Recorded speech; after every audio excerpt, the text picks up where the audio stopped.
Quand Anakin Skywalker provoqua son ex-ami Obi-Wan Kenobi en duel, le combat se termine mal pour le futur Vador. Le duel s'achève dans un puits de lave, ce qui lui ôta énormément de chair et beaucoup de ses capacités, le laissant à moitié mort. Palpatine trouve alors une solution. Envoyer Anakin au centre de reconstruction chirurgicale où des droïdes vont s'affairer à rétablir l'ex-Jedi et lui construire une armure pour lui redonner toutes ses capacités et donner naissance au grand seigneur Sith, Dark Vador.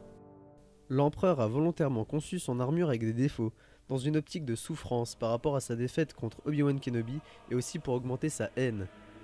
Le principal défaut est au niveau de ses pieds, les bottes sont surélevées et à cause de ça Vador doit obligatoirement marcher doucement sinon il tombe par terre.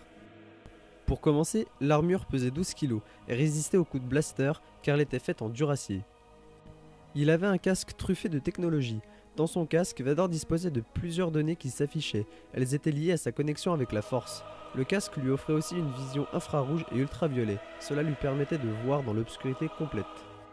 Son casque lui servait aussi à respirer. Il pouvait réguler sa respiration grâce à son plastron central.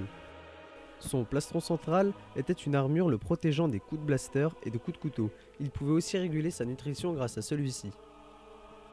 La protection des jambes adhère magnétiquement aux jambes artificielles. Les pieds aussi peuvent se magnétiser à volonté pour adhérer à un plancher métallique.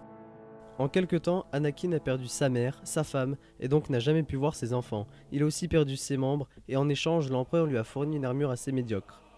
Le seul sentiment qu'il avait était la haine et l'envie de vengeance. Vous savez maintenant pourquoi il est aussi badass.